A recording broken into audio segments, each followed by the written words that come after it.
이 시간에는 사사기에 대해서 간략하게 정리해서 말씀을 드리도록 하겠습니다. 여호수아서 다음에 등장하는 그 사사기는 여호수아서하고는 조금 대비되는 부분이 있습니다. 여호수아서가 하나님을 의지함으로 불가능한 것을 가능하게 한 찬란한 승리의 기록이었다면, 사사기는 하나님께 불순종하고 우상을 숭배함으로 인해서 이스라엘 민족이 처절한 패배를 경험하게 되는 기록입니다.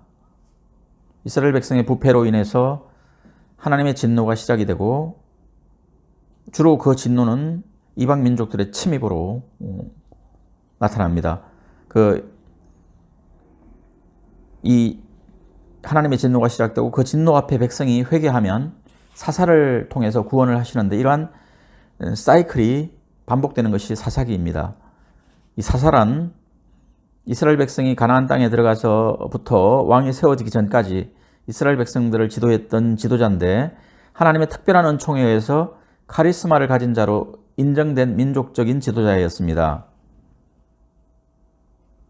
자, 불가능해 보였던 그 가나안 정복 전쟁을 잘 치르고 땅 분배도 어느 정도 하나님의 인도하심으로 잘 마쳤으나, 하나님 말씀에 온전히 순종치 않고 여러 족속을 완전히 진멸하지 못해서 가나안 땅에 여전히 머물러 사는 여러 족속이 있었고, 이 불순종의 씨앗으로 이스라엘은 큰 대가를 지불하게 됩니다.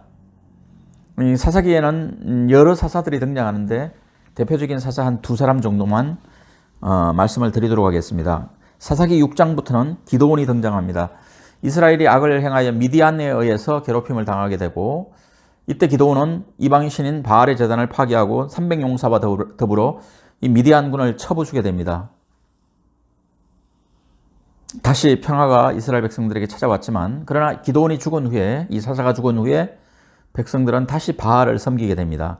이 사사기의 특징은 사사들이 등장해서 어떤 하나님의 뜻에 부합하는 형태로 우상을 숭배하는 것을 척결을 하고 하나님을 온전히 섬길 때는 평화가 유지가 됩니다. 그러나 이 사사들이 죽고 나면 언제 그랬냐는 듯이 다시 죄를 짓게 되는데, 이러한 사이클들이 반복된다는 것입니다.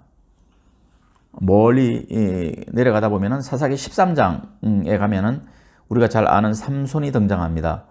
삼손은 날 때부터 구별된 자, 즉 나실인으로부터 하나님께 드려진 사람이었습니다.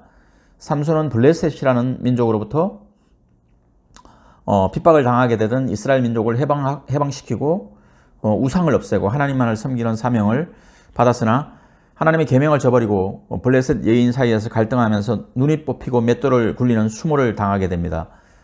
시간이 지나서 머리털이 자라서 다시 힘을 되찾게 되지만, 이방인의 신전에 기둥을 뽑아서 신전을 무너뜨리는 과정에서 이 삼손도 죽게 됩니다. 성경의 기록을 보면 그가 죽을 때 죽인 자가 살았을 때 죽인 자보다 더 많았다라고 이렇게 기록하고 있습니다. 간단하게 소개를 해드렸습니다만, 사사기의 결론은 사람이 전능하신 하나님을 하나님의 명령과 그 뜻한 바대로 섬기는 것이 아니라 인간 각자의 소견에 오른 대로 행하였다는 말로 끝을 맺고 있습니다. 사사기 21장 25절에 보면 인간들이 각자 자기의 소견에 오른 대로 행하였다는 말로 끝을 맺고 있는데, 그때 그 앞부분의 표현이 그때 이스라엘에 왕이 없으므로라는 표현이 있는데, 그 왕이 정말 하나님을 왕으로 섬겨야 되는데 하나님을 배신하고 우상 숭배를 하고, 그리고 하나님의 말씀이 무엇인지를 찾지도 않고 자기가 생각하기에 이것은 하나님의 뜻에 맞는 것 같다고 생각하면 우상 숭배를 하기도 하고 하는 형태로 죄를 범했던 그 기록들이라고 볼 수가 있을 것 같습니다. 사사기에 대해서는 여기까지 하겠습니다.